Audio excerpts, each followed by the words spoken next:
அஸ்ஸலாமு அலைக்கும் வரஹ்மத்துல்லாஹி வபரகாத்துஹு.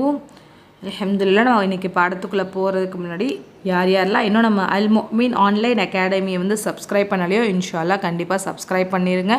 நாங்கள் போடுற வீடியோஸ் டெய்லி உங்களுக்கு வரணும்னா நீங்கள் அந்த பெல் பட்டனை அமுக்கி அதில் ஆல்ன்ற ஆப்ஷன் இருக்கும், இன்ஷால்லா அதை கிளிக் பண்ணிக்கோங்க. நாங்கள் போடுற வீடியோஸ் உங்களுக்கு பிடிச்சிருந்தா இன்ஷால்லா லைக் அண்ட் ஷேர் பண்ணுங்கள் இன்ஷால்லா. நம்ம இப்போ பாடத்துக்குள்ளே போகலாம். பிஸ்மில்லாஹிர் ரஹ்மானிர் ரஹீம். அல்லாஹும்ம ஸல்லி அலா சய்யதினா முஹம்மதி வ அலா ஆலி சய்யதினா முஹம்மதி வ பாரிக் வஸல்லிம் அலைஹி. அல்ஹம்துலில்லாஹ் அல்ஹம்துலில்லாஹ் அல்ஹம்துலில்லாஹ். யா அல்லாஹ், எங்களுக்கு இந்த கல்வி ஞானத்தை கொடுத்து என் ரப்புல் ஆலமீனுக்கே கோடான கோடி நன்றி. இன்ஷால்லா இந்த கல்வியை நாங்களும் கற்று பிறருக்கும் எத்தி வைக்கும் பாக்கியத்தை எங்கள் அனைவருக்கும் நீ தந்தருள்வாயாக. ஆமீன். இந்த அல் முஃமின் ஆன்லைன் அகாடமியில் படிக்கும் அனைத்து சகோதரிகளுக்கும் இன்ஷால்லா அவர்களுடைய ஹாஜத்துக்களை நிறைவேற்றி அவர்களும் நல்ல முறையில் இந்த கல்வியை பயன்படுத்தி பிறருக்கும் அதை எற்றி வைக்கும் பாக்கியத்தை அவர்கள் அனைவருக்கும் தந்தருள்வாயாக.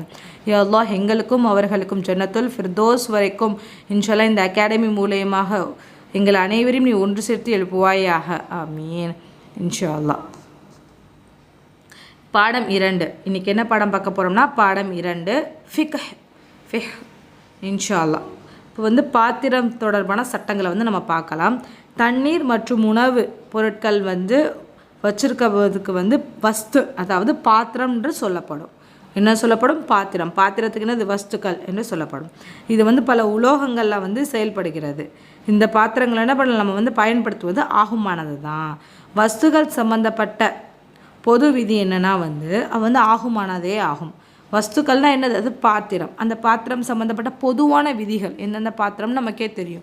ஸோ அந்த பொதுவான விதிகள் ஆகுமானது தான். இன்ஷால்லா அடுத்தடுத்து எந்தெந்த பாத்திரம் பயன்படுத்தலாம், எந்தெந்த பாத்திரம் பயன்படுத்துவது தடை செய்யப்பட்டிருக்கிறது நம்ம பார்ப்போம். அல்லாஹ் சொல்கிறான், இந்த திருமறையில் என்ன சொல்கிறான்? அல்லாஹ் சொல்கிறான், நான் அதாவது அவனுக்காக தான். யார்? அவன்தான்னா யார்? பூமியில் உள்ள அனைத்தையும் யாருக்காக அல்லாஹ் படைச்சான்? உங்களுக்காக, மனிதர்களுக்காக தான் என்ன பண்ணான் அல்லாஹ் பூமியில் இருக்க அனைத்தையுமே படித்தான். என்ன சொல்கிறான் அல்லாஹ்? அல் குர்ஆனில் 2வது அத்தியாயம் 29வது வசனத்தை சொல்கிறான். அதனுடைய கருத்து என்ன? மனிதன் மனிதர்களுக்கு தேவையான எல்லாத்தையும் என்ன பண்ண அல்லாஹ் இவ்வுலக வஸ்துக்கள் படைத்திருக்கான். இந்த உலகத்தில் வஸ்துக்களை படைத்திருக்கான். ஆக அல்லாஹ் அவனது தூதரும் ஒன்று தடுக்கப்படவில்லைனா, ஒன்று இது தடுத்திருக்கேன் அப்படின்னு அல்லாஹும் தூதரும் அவருடைய தூதரும் சொல்லலைன்னா என்ன ஆகும்? அது ஆகுமானது தான். அந்த வஸ்து என்ன பண்ணலாம்? நம்ம பயன்படுத்திக்கலாம். அது ஆகுமானது தான் அப்படின்னு சொல்கிறாங்க. வஸ்துனா அந்த பாத்திரம் தொடர்பான சட்டங்கள் தான் நம்ம பார்த்துட்ருக்கோம். ஸோ என்ன பண்ண அல்லாஹும் நபியும் இந்த பாத்திரத்தை நீங்கள் பயன்படுத்தக்கூடாதுன்னு சொல்கிற வரைக்கும் நம்ம என்ன பண்ணலாம்? அந்த பாத்திரங்களை நம்ம பயன்படுத்திக்கலாம். அடுத்து இதில் 4 விதமான சட்ட விளக்கம் இருக்குது. 4 விதமான சட்ட விளக்கம், அதாவது 4 டைப்ஸ் இருக்குது இதுலேயே. முதல் சட்ட விளக்கம் என்னென்னா தங்கம், வெள்ளி இன்னும் மற்ற உலோகங்களால் செய்யப்பட்ட பாத்திரங்கள் தஹாரா சுத்தம் செய்வதில் பயன்படுத்துவது. தஹாரானா சுத்தம் இன்ஷால்லா. சரி, நம்ம பார்ப்போமா? எல்லா வகையான பாத்திரமும் என்னது? சுத்தமானது தான், ஆகுமானது தான். அது என்ன பண்ணலாம்? உண்பதற்கும் குடிப்பதற்கும் கூடும். ஆனால் உண்பதற்கும் குடிப்பதற்கும் பயன்படுத்துவதற்குமே அது என்ன பண்ணணும்? கூடுமானது தான். ஆனால் தங்கம், வெள்ளி பாத்திரத்தை என்ன பண்ணக்கூடாது? உண்பதற்கும் குடிப்பதற்கும் பயன்படுத்துவதற்கும் கூடாது, ஆகுமானது அல்ல. ஓகேவா? தங்கம், வெள்ளி இருக்கிற பாத்திரம் என்ன பண்ணக்கூடாது? நம்ம உண்ணவும் கூடாது, குடிக்கவும் கூடாது. வெள்ளி பாத்திரமாக இருந்தாலும் சரி, அதில் குடிக்கவும் கூடாது, உண்ணவும் கூடாதுன்றதை இந்த நபிமொழியிடம் சொல்லியிருக்காங்க. நபி ஸல்லல்லாஹு அலைஹி வஸல்லம் சொல்லியிருக்காங்க. இந்த ஹதீஸ் அறிவிச்சிருக்கிறாங்க. அபுதுர் ரஹ்மான் இப்னு அபி லைலா அவங்க அறிவிக்கிறாங்க. நான் ஹுதைபா ரலியல்லாஹு அன்ஹு அவங்களிடம் நாங்கள் இருந்தோம்.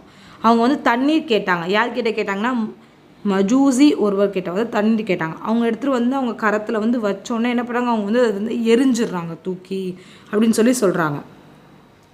அப்புறம் மேலும் சொல்கிறாங்க நான் அவரை ஒரு முறை இல்லைன்னா 2 முறை தடுக்கலை என்றால் நான் இப்படி செஞ்சுருக்க மாட்டேன். ஏன்னா நான் இப்படி செஞ்சுருக்க மாட்டேன். அவங்களுக்கு நான் பல முறை சொல்லியிருக்கேன், அவங்க கேட்காதனால தான் இப்படி கோவப்பட்டேன்றதை அவங்க மென்ஷன் பண்ணுறாங்க, அந்த இடத்துல சொல்கிறாங்க. சொல்லிவிட்டு அவங்க சொல்கிறாங்க, நான் நபி ஸல்லல்லாஹு அலைஹி வஸல்லம் சொல்கிறத நான் செவியுட்டிருக்கேன், அவங்க சொன்னதை நான் கேட்டிருக்கேன். நீங்கள் மென்மையான என்னென்ன நபி ஸல்லல்லாஹு அலைஹி வஸல்லம் பண்ணக்கூடாதுன்னு சொல்லியிருக்காங்கன்னா, நீங்கள் மென்மையான தடிப்பமான பட்டாடை என்ன பண்ணக்கூடாது? அணியாதீங்க. மென்மையான தடிப்பமான பட்டாடை என்னப்படும் அணியக்கூடாது. தங்கம் வெள்ளி பாத்திரங்கள் என்னது பருகவும் கூடாது. அவற்றை என்ன பண்ணுறது உண்ணவும் கூடாது. நிச்சயமாக இவ வந்து உலகத்தில் வந்து அவர்களுக்கு தான் உலகில் உள்ள அதாவது இது வந்து இறை மறுப்பாளர், அதாவது உலகத்தில் இருக்காங்களா இறை மறுப்பாளர், அதாவது அவங்களுக்கு தான். நமக்கு என்ன பண்ணுவோம், அல்லாஹ் ஸ்வர்க்கத்தில் வச்சுருக்கான். நம்பிக்கையாளர்களுக்கு என்ன பண்ணுறான் உரியதாகும். நம்ம ஸ்வர்க்கத்தில் வந்து அல்லாஹ் வச்சுருக்கான்றதை நம்ம வந்து இதில் மென்ஷன் பண்ணுறோம். ஸோ என்ன பண்ணக்கூடாது, நம்ம வந்து தங்கம் வெள்ளி போன்ற பாத்திரங்களில் வந்து உண்ணவும் குடிக்கவும் உபயோகிக்கவும் பயன்படுத்தவும் கூடாது அப்படின்றது இந்த நபிமொழி வந்து தெளிவாக சொல்லிட்டான். அடுத்து நபி ஸல்லல்லாஹு அலைஹி வஸல்லம் சொல்கிறாங்க, இப்போ வெள்ளி பாத்திரத்தில் வந்து தங்கம் பாத்திரம் வெள்ளி பாத்திரத்தில் வந்து குடிக்கிறது வந்து எப்படின்னா வந்து மடமடன் குடிக்கிறோம், தண்ணி குடிக்கிறோம்னு வச்சுக்கோங்க. அது என்னதாக மாறுது, நரக நெருப்பாக தான் மாறுது. அந்த தண்ணி எதுக்கு சமம், நரகத்தோட நெருப்புக்கு சமம். நவுது பில்லாஹி மின்ஹு, அல்லாஹ் நம்ம அனைவரையும் அதுலேருந்து பாதுகாப்பானாக. இதனுடைய கருத்து இந்த 2 நபிமொழியை வந்து என்ன சொல்கிறாங்கன்னா வந்து தங்கம் வெள்ளி பாத்திரங்களை வந்து உண்ணவும் கூடாது குடிக்கவும் கூடாது, தடை செஞ்சப்பட்டிருக்குன்னு நமக்கு தெளிவாக சொல்லிட்டாங்க. மற்றதுக்கு வந்து அவற்றை பயன்படுத்துவது தடை செய்யவில்லை. மற்றதுக்கு நம்ம அதை உபயோகத்துக்கு தடை செய்கிறது கிடையாது. நம்ம ஞாபகார்த்தமாக அதை வச்சுக்கலாம், இல்லை ஏதோ ஒரு பொருட்கள் வந்து போட்டு வச்சுக்கலாம், அதுக்கெல்லாம் நம்ம பயன்படுத்திக்கலாம். ஆனால் உண்ண பருக அது குடிக்கிறதுக்கு கூடாது, அது வந்து தடை செய்யப்பட்டது அப்படின்னு தான் சொல்கிறாங்க. அடுத்து ஒரு பாத்திரத்தில் வந்து முழுமையாக வந்து தங்கம் வெள்ளி இருந்து செய்யப்பட்டுருச்சுன்னா, ஒரு பாத்திரம் வந்து முழுசாக நான் தங்கத்தால் இந்த பாத்திரம் செஞ்சுருக்கேன், இந்த பாத்திரத்தை நான் ஃபுல்லாக வெள்ளியால் செஞ்சுருக்கேன் அப்படின்னா என்னது, அந்த இது வந்து அது வந்து செய்யப்பட்டிருந்தாலும் சரி அதை உபயோகப்படுத்தக்கூடாது. அடுத்து தங்கம் வெள்ளியினால் வந்து பூசப்பட்டிருக்கும்ல, முலாம் பூசப்பட்டிருந்தாலுமே என்ன பண்ண அதை பயன்படுத்தக்கூடாது. தங்கம் வெள்ளி கலந்து செய்யப்பட்டிருந்தாலும் என்ன பண்ண அந்த பாத்திரத்தை வந்து உண்பதும் குடிப்பதும் கூடாது. எப்படி இருந்தாலும் சரி, அவங்க வந்து சும்மா தங்கத்தால் செஞ்சுருந்தாலும் சரி, தங்கம் பூசி இருந்தாலும் சரி, தங்கம் வெள்ளி கலந்துருந்தாலும் சரி, அதை என்ன பண்ண உண்மையும் குடிக்கவும் கூடாது. அல்ஹம்துலில்லாஹ். இது அடுத்து வந்து 2வது சட்ட விளக்கம் பார்க்கலாம். தங்கம் வெள்ளி பற்ற வைப்பதற்கு, அதாவது தங்கம் வெள்ளி பற்ற வைப்போம் பார்த்தீங்களா, பற்ற வைப்போம்ல, அந்த பாத்திரத்தை வந்து நம்ம பயன்படுத்தலாமா. இப்போ ஒரு பாத்திரம் வந்து உடஞ்சிருச்சு நெளிஞ்சிருச்சு, அந்த கிராக் இருக்கிற இடத்துல நம்ம என்ன பண்ணுவோம்னா வெள்ளியோ தங்கம் வந்து எல்லோரும் பண்ண மாட்டாங்க, பட் வெள்ளி பண்ணுவாங்க. வெள்ளியை ஊற்றி அதை வந்து பற்ற வச்சு அதை வந்து பயன்படுத்தலாமா பயன்படுத்தக்கூடாதா அப்படின்றத நம்ம இந்த சட்டத்தில் பார்க்கலாம் இன்ஷா அல்லாஹ். ஒரு பாத்திரத்தில் வந்து ஓட்டை விழுந்துருச்சு, அதான் சொன்னால ஓட்டை விழுந்துருச்சோ இல்லை உடஞ்சிருச்சோ, அதை வந்து தங்கத்தினால் வந்து பற்ற வைப்பது அதாவது தங்கத்தினாலும் பற்ற வச்சுட்டு அதை வந்து உண்பது குடிப்பதுன்னு அது கூடாது. நீங்கள் வந்து எதில் செஞ்சாலும் சரி, தங்கமாக இருந்தாலும் சரி வெள்ளியாக இருந்தாலும் சரி, அதை வந்து பற்ற வச்சுட்டோம், ஒரு பெரிய ஓட்டை விழுந்துருச்சு, அதாவது ஒரு காயின் அளவுக்கு 10 ரூபா காயின் அளவுக்கோ இல்லை எலும்பிச்சப்பழ அளவுக்கோ என்ன ஆகுது, அவ்வளோ பெருசாக ஓட்டை விழுந்துருச்சு. அதை நம்ம வந்து பற்ற வைக்கிறோம். பற்ற வைக்கிறதுக்கு எதை யூஸ் பண்ணுறோம், தங்கம் இல்லைனா வெள்ளி. இந்த மாதிரி நம்ம யூஸ் பண்ணும் போது என்ன ஆகும், அதை நம்ம ஒன்று உண்பதற்கும் குடிப்பதற்கும் கூடாது, அது வந்து ஆகுமானது அல்ல அப்படின்றது தெளிவாக அந்த வந்து நபிமொழியில் சொல்கிறாங்க. இதற்கு ஆதாரம் வந்து முன்னால் கூறப்பட்ட நபிமொழியில் நமக்கு வந்து சொல்லியிருந்தாங்க, அதை நம்ம வந்து தெரிஞ்சிருப்போம். ஆனால் வந்து என்னது, குறைந்த அளவு வெள்ளி பற்ற வைக்கப்பட்டால் அந்த பாத்திரத்தை பயன்படுத்துவது கூடும். ஆனால் கூட இவங்க என்ன சொல்லலை, உண்ணலாம் குடிக்கலாம் சொல்லலை, பயன்படுத்துவதற்கு கூடும் தான் சொல்லி. அதோடைய ஆதாரம் நபி ஸல்லல்லாஹு அலைஹி வஸல்லம் அவங்க வந்து பாத்திரத்தில், அதாவது நபி ஸல்லல்லாஹு அலைஹி வஸல்லம் இருக்காங்கல்ல, அவங்களுடைய பாத்திரம் வந்து உடைஞ்சிருச்சு. அந்த உடைஞ்ச இடத்துல என்ன பண்ணாங்க, வெள்ளிலானால ஒரு வளையல், குட்டி வளையல் என்ன பண்ணுறாங்கன்னா அதை வந்து உருக்கி அதில் வந்து அவங்க ஆட் பண்ணுறாங்க. அதில் சேர்த்தோன்னே என்ன பண்ணுறாங்க, இந்த ஹதீஸில் வந்து யார் அறிவிக்கிறாங்கன்னா ஹாசிம் அவங்க வந்து அறிவிக்கிறாங்க. அந்த பாத்திரத்தை அவங்க வந்து பயன்படுத்தியிருக்காங்க குடிச்சிருக்காங்கன்ற மாதிரி இவங்க வந்து அறிவிக்கிறாங்க.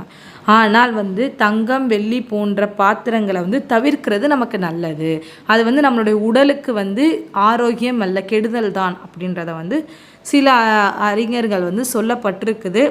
இன்ஷா அல்லாஹ் சஹீஹான ஹதீஸ் இல்லாதனால எதுவுமே வந்து தெளிவாக வந்து கூறப்படலை. அடுத்து 3வது சட்ட விளக்கம், காஃபிர்களுடைய பாத்திரங்களை பயன்படுத்தலாமா. அதாவது காஃபிர்கள் மற்ற மதத்தவர்கள்கிட்ட வந்து நம்ம கொடுக்குறோம் வாங்குகிறோம், அந்த பக்கத்து வீட்டுக்காரவங்க அப்படிலாம் இருப்பாங்கல்ல, ஸோ அவங்கள்ட்ட கொடுக்கல் வாங்கல் இருக்குது, அந்த பாத்திரத்தை நம்ம பயன்படுத்தலாமா அப்படி கேட்கும்போது முஸ்லீம் என்ன பண்ணுறாங்க, அல்லாஹ் வந்து அதாவது இந்த சட்டங்களை என்ன சொல்கிறான்னா, காஃபிர்களுடைய பாத்திரங்களை நீங்கள் பயன்படுத்தலாம், எந்த பாத்திரமும் நீங்கள் பயன்படுத்தக்கூடாதுன்னு அல்லாஹும் சரி நபியும் சொல்லி நம்மளை தடுக்கலை. அவங்களத வந்து நம்ம பயன்படுத்தலாம், ஆனால் அது சுத்தமாக இருக்கா அசுத்தமாக இருக்கான்றதை பார்த்துக்கோங்க அப்படின்னு சொல்கிறாங்க இந்த நபிமொழியில். முஸ்லீம்கள், அதாவது முஸ்லீம் அல்லாதவங்க வந்து பாத்திரங்களை வந்து கொடுத்தாங்கன்னா அதை உபயோகிச்சிங்கன்னா உறுதியாக அது வந்து சுத்தமாக தான் இருக்குன்னு உங்களுக்கு உறுதியாக தெரிஞ்சிச்சுன்னா அதை வந்து நீங்கள் வந்து உபயோகிச்சுக்கலாம். இல்லை அது அசுத்தமாக இருக்குன்னு உங்களுக்கு வந்து உறுதியாக தெரிஞ்சுன்னா அதை என்ன பண்ணலாம், கழுவிட்டு பிறகு நீங்கள் அதை பயன்படுத்திக்கலாம் அப்படின்னு சொல்கிறாங்க. முதல் என்ன சொல்ல வராங்கன்னா, நீங்கள் மற்ற மதத்தவர்களாக இருந்தாலும் சரி, நம்ம மதத்தவர்களாக இருந்தாலும் சரி, நீங்கள் எல்லாத்தையும் நீங்கள் பயன்படுத்திக்கலாம். ஆனால் சுத்தமாக இருந்தால் அப்படியே பயன்படுத்திக்கலாம், அசுத்தமாக இருந்தால் கழுவிட்டு அதை பயன்படுத்திக்கோங்க அப்படின்ற இன்ஷால்லா சொல்கிறாங்க அவங்க. அபுல் சஅலபா அன் குஷானி ரலியல்லாஹு அன்ஹு அவங்க வந்து அறிவிக்கிறாங்க, இந்த ஹதீஸை வந்து அறிவிக்கிறாங்க. அல்லாஹ்வின் தூதரே, நாங்கள் வந்து வேதக்காரர்கள் வசிக்கின்ற பூமியில் இருக்கின்றோம். நாங்கள் அதாவது வேட்டைக்காரவங்க வசிக்கின்ற இடத்துல வந்து அவங்க இருக்காங்க. நாங்கள் வந்து அவங்களுடைய பாத்திரங்களில் வந்து சாப்பிடலாமா? நாங்கள் வேட்டை பூமியில் அதாவது வேட்டை பூமியில் வந்து இருக்கிறோம். எனது வந்து வில் நான் வேட்டை ஆடுவதற்கு பயன்படுத்தப்படுவதற்கு எனது நாயை கொண்டு இன்னும் பயிற்சி விற்கப்படாத எனது நாயை கொண்டு நான் வேட்டையாடுகிறேன். இவற்றில் எனக்கு உண்பதற்கு ஆகுமானது. அதாவது நான் வந்து ஒரு பயிற்சி கொடுத்த ஒரு நாயை வச்சும் வேட்டையாடுறேன், பயிற்சி கொடுக்காத ஒரு நாயை வச்சும் நான் வேட்டையாடுறேன். இது ரெண்டுத்தில் எது எனக்கு ஆகுமானது, நான் இதை எது சாப்பிடலான்னு என்ன பண்ணுறாங்க அவங்க வந்து கேட்குறாங்க நபி ஸல்லல்லாஹு அலைஹி வஸல்லம் கிட்ட வந்து. அப்போ நபி ஸல்லல்லாஹு அலைஹி வஸல்லம் வந்து சொல்கிறாங்க, வேதக்காரன் பற்றி நீ கூறியதில் அவர்களுடைய பாத்திரம் என்னது, பாத்திரங்கள் அல்லாத வேறு பாத்திரங்கள் உங்கள்கிட்ட இருந்துச்சுன்னா நீங்கள் வந்து அதில் சாப்பிடுங்க. அதாவது வேதக்காரங்க கொடுத்த பாத்திரங்கள் இல்லாமல் உங்ககிட்ட ஒரு பாத்திரம் இருந்துச்சுன்னா நீங்கள் அதில் வந்து சாப்பிடுங்க, உண்ணுங்க. இல்லை அப்படின்னா அந்த வேதக்காரங்க கொடுத்த பாத்திரம் தான் என்கிட்ட இருக்குது, வேறு பாத்திரம் இல்லைன்னா அதை நன்கு கழுவி விட்டு பிறகு வந்து என்ன பண்ணுங்க, அதில் சாப்பிடுங்க. அல்லாஹ்வின் பெயரை கூறி சாப்பிடுங்க. அதே மாதிரி அல்லாஹோடைய பேரை சொல்லி என்ன பண்ணுடைய வில்லை விடு, வேட்டையாடுவதை நீ சாப்பிடு. அல்லாஹோட பேரை சொல்லி நீ வேட்டையாடு. வில்லு விடும்போது என்ன பண்ணு, பிஸ்மில்லான்னு அல்லாஹோடைய பேரை சொல்லி நீ வேட்டையாடு, அதை நீ சாப்பிடு. அதே மாதிரி பயிற்சி செஞ்ச அந்த நாயை வந்து கொண்டு நீ பிஸ்மில்லா கூறி வேட்டையாடு. பிஸ்மில்லான்னு சொல்லி அந்த நாயை வச்சு நான் வேட்டையாடு. ஆனால் பயிற்சி இல்லாத அந்த நாயை என்ன பண்ணு, உயிருடன் நீ அந்த நாயை வந்து கொல்ல விடாமல் உயிருடன் பிடிச்சிட்டு வந்து நீ பிஸ்மில்லான்னு சொல்லி அதை அறுத்து நீ அதை சாப்பிடு அப்படின்னு சொல்லி சொல்கிறாங்க. ஏன் வந்து பயிற்சி உள்ள நாயும் பயிற்சி இல்லாத நாயும் வந்து சாப்பிடுவதற்கு கூடாது? அதாவது இந்த நாய் ட்ரெயின்டு டாக் வந்து பயிற்சி செய்யப்பட்ட நாயோடது பிஸ்மில்லான்னு சொல்லி நீ வந்து அதை விடு அப்படின்னு நபி ஸல்லல்லாஹு சொல்லியிருக்காங்க. ஆனால் பயிற்சி இல்லாத நாய் நீ வந்து அதை வந்து உயிரோட கொண்டு வந்துட்டு நீ அதை அறுத்து சாப்பிட்டு நீ ஏன் சொல்கிறாங்க? இது வந்து இன்றைக்கான கொஷின். இன்ஷா அல்லாஹ் கொஷின் நல்லா விளங்கிக்கோங்க. 2 நாயை வந்து அவங்க என்ன பண்ணாங்க, வேட்டைக்காக உபயோகிக்கிறாங்க. ஆனால் ஒரு நாய் தான் என்ன பண்ணாங்க, ஏவும் போதே என்ன பண்ணாங்க, பிஸ்மில்லான்னு நீ சொல்லி ஏவு, அதுவே போதும், அது கொன்று வந்தாலும் அது உனக்கு ஆகுமானதான் அப்படின்னு சொல்கிறாங்க. அந்த நாய் வந்து போயிருச்சு, ஒரு இறையை வந்து பிடிச்சு அதை என்ன பண்ணுது, கொன்னுட்டு அவங்கள்ட்ட எடுத்து வந்து கொடுக்குது. ஆனால் அது ஆகுமானதான், நீ அதை சாப்பிடலாம். ஆனால் பயிற்சி இல்லாத நாய் வந்து உயிரோட தான் பிடிச்சிட்டு வரணும், பிடிச்சிட்டு வந்து உங்ககிட்ட கொடுக்கட்டும், அதை நீ வந்து கொன்று நீ சாப்பிடு அப்படின்னு சொல்கிறாங்க. அது ஏன், இதற்கும் அதற்கும் வித்தியாசம் என்ன, எதற்காக அப்படின்றத இன்ஷா அல்லாஹ் நீங்கள் வந்து கமெண்டில் டைப் பண்ணுங்கள் சிஸ்டர்ஸ். இதுதான் இன்றைக்கான கேள்வி இன்ஷா அல்லாஹ். அடுத்து போவோமா இன்ஷா அல்லாஹ். காஃபிர்கள் இருக்காங்க, காஃபிர்களுடைய பாத்திரங்கள் அசுத்தமாக இருக்குது அப்படின்னு உங்களுக்கு வந்து உறுதியாக தெரியலை அப்படின்னா நீங்கள் என்ன பண்ணுங்கள், அதை வந்து பயன்படுத்திக்கோங்க அப்படின்னு சொல்கிறாங்க. அதோட ஆதாரம் நபி ஸல்லல்லாஹு அலைஹி வஸல்லம் வந்து சொல்கிறாங்க, அவங்களுடைய தோழர்களும் ஒரு முஷ்ரிக்கான பெண்ணுடைய பாத்திரத்துலேருந்து என்ன பண்ணாங்க, எடுத்து ஒழு செஞ்சிட்ருக்காங்க. அப்போ நம்ம வேதக்காரங்களுடைய உணவு வந்து அல்லாஹ் என்ன பண்ணா, நமக்கு வந்து ஆகுமான நபி ஸல்லல்லாஹு அலைஹி வஸல்லம் இதை சொல்கிறாங்க, வேதக்காரரோட உணவு என்ன பண்ண அல்லாஹ் நமக்கு ஆகுமானதாக வந்து ஆக்கியிருக்கான். அவர்கள் நமக்கு என்ன பண்ணுவாங்க, உணவளிப்பதாக இருந்துச்சுன்னா நம்ம அவங்களுடைய பாத்திரத்தில் தான் நம்ம என்ன பண்ணுவாங்க, நமக்கு உணவளிப்பாங்க. அது நமக்கு என்னது ஆகுமானதாக தான் இருக்கும் அப்படின்னு நபி ஸல்லல்லாஹு அலைஹி வஸல்லம் சொல்கிறாங்க. அவங்களுடைய பாத்திரங்கள் வந்து ஆகுமானதாக வந்து இருக்குது. ஆனால் வந்து அது அசுத்தமானதாக என்று உறுதியாக தெரியலைன்னா நம்ம என்ன பண்ணலாம், அந்த பாத்திரத்தை வந்து தவிர்த்து கொள்ள வேண்டும். அதாவது அது அசுத்தமாக இருக்குது அப்படின்னா அதை நம்ம தவிர்த்துக்கலாம். இல்லை சுத்தமாக தான் இருக்குன்னா அதை நம்ம பயன்படுத்திக்கலாம் அப்படின்னு சொல்கிறாங்க. உங்கள்கிட்ட வேற ஒரு பாத்திரம் இருந்துச்சுன்னா அந்த வேதக்காரர் கொடுத்த பாத்திரத்தை விட்டுட்டு நீங்கள் உங்கள் பாத்திரத்தை வந்து நீங்கள் பயன்படுத்திக்கலாம் அப்படின்றத முன்னாடி இருக்க நபி மொழியிலிருந்து நம்ம பார்த்தோம். அதோட ஆதாரம் அனஸ் ரலியல்லாஹு அன்ஹு வந்து அறிவிக்கிறாங்க. அனஸ் ரலியல்லாஹு அன்ஹு இருக்காங்கல்ல, அவங்க வந்து அறிவிக்கிறாங்க, யஹூதியில் ஒருத்தவங்க வந்து நபி ஸல்லல்லாஹு அலைஹி வஸல்லம் என்ன பண்ணாங்க, பார்லி ரொட்டியும் இன்னும் வாடை வீசும்படியான எண்ணெயை, அதாவது கொழுப்பு கலந்த அந்த என்ன பண்ண உணவை வந்து ஏற்பாடு செஞ்சு அவங்கள வந்து நபி ஸல்லல்லாஹு அலைஹி வஸல்லம் என்ன பண்ணாங்க, அழைச்சாங்க. நபி ஸல்லல்லாஹு அலைஹி வஸல்லம் என்ன பண்ணாங்க, அந்த அழைப்பை ஏற்றுக்கொண்டு அவங்க வந்து போனாங்க. ஏன் அவங்க வந்து நபி ஸல்லல்லாஹு அலைஹி வஸல்லம் அந்த அழைப்பை வந்து ஏற்றுக்கொண்டு போனாங்களுடைய கருத்து என்னென்னா, அந்த யஹூதி சமைத்த உணவு இருக்குது, அந்த யஹூதி வந்து சமைச்ச உணவும் அவருடைய பாத்திரமும் என்னது சுத்தமாக தான் இருந்துச்சு. அந்த காரணத்தினால தான் என்ன பண்ணாங்க, நபி ஸல்லல்லாஹு அலைஹி வஸல்லம் வந்து அந்த உணவை வந்து ஏற்றுக்கொண்டாங்க, அதை சாப்பிட்டாங்க. ஏன்னா அவங்களுடைய உணவும் சரி, அவங்க செய்ய கொடுத்த பாத்திரமும் சரி சுத்தமானதாக தான் இருந்துச்சு. ஸோ நம்ம என்ன பண்ணாலும் சரி, பாத்திரமும் உணவும் சுத்தமாக இருக்குதான்றதை நம்ம பண்ணணும், பார்த்துக்கணும் சாப்பிட்றதுக்கு முன்னாடின்றது இந்த நபிமொழியில் வந்து நம்ம தெரிஞ்சுக்கிறோம். அடுத்து வந்து 4வது சட்டம், இதுதான் வந்து இறுதியான சட்டம். இப்போ என்ன பார்க்க, 4வது சட்டத்தில் வந்து இப்போ இறந்து போன பிராணி இருக்குல்ல, அந்த பிராணியோட தோலால் செய்யப்பட்ட பாத்திரங்களை வந்து உபயோகிக்கலாமா, சுத்தம் செய்வதற்கு பயன்படுத்தலாமான்றதை பார்ப்போம் இன்ஷா அல்லாஹ். எந்த பிராணி நாம் வந்து அறுத்து அதாவது சாப்பிட்டு கூடுமோ, எந்த பிராணியை நம்ம என்ன பண்ணோம் அறுத்து சாப்பிடக்கூடுமோ அவை என்னென்ன நம்ம சாப்பிடுவோம், ஆடு, மாடு, ஒட்டகம், அது போன்ற பிராணியோடைய இறந்த தோலை என்ன பண்ணலாம் நம்ம வந்து பயன்படுத்துவது கூடும். அந்த பிராணியுடைய தோலை நம்ம என்ன பண்ணலாம் பயன்படுத்தலாம், அது கூடுமானதான். அதோடைய ஆதாரம் இப்னு அப்பாஸ் ரலியல்லாஹு அன்ஹு அவங்க வந்து சொல்கிறாங்க, நபி ஸல்லல்லாஹு அலைஹி வஸல்லம் வந்து சொல்கிறதாக வந்து நான் வந்து கேட்டிருக்கேன் அப்படின்னு சொல்கிறாங்க. எந்த ஒரு இஹாப்னா என்னது, நம்ம இப்போ சாப்பிட்றோன்னா அந்த மாமிசத்தோட தோலுக்கு வந்து இஹாப் என்று சொல்லப்படும். ஸோ அந்த இஹாப் என்ன பண்ணுவாங்க, அந்த தோலை வந்து இருந்துச்சுன்னா வந்து பயன்படுத்திக்குவாங்க. திட்டமாக அது வந்து சுத்தமானதாகி விடும், அதோடைய தோலை அதுவே சுத்தமாக்கிக்கும். அது வந்து அதால் ஆன பாத்திரங்கள் நம்ம பயன்படுத்துவது கூடுமானது தான். இந்த ஹதீஸில் வந்து தனது சுன்ன நூலின் பதிவு செய்யப்பட்ட இமாம் திர்மிதி ரலியல்லாஹு அன்ஹு அவங்க வந்து பின்வருமாறு கூறுகிறாங்க. நல்ர் இப்னு சுமைஸ் என்ற அறிஞர், யார், நல்ர் இப்னு ஹுமைஸ் என்ற அறிஞர் வந்து சொல்கிறாங்க. அறிஞர் வந்து இஸ்ஹாக் கூறினார். யார் சொல்கிறதாக கூறினாங்க வந்து அந்த அறிஞர் சொன்னதாக இஸ்ஹாக் அவங்க வந்து கூறுறாங்க.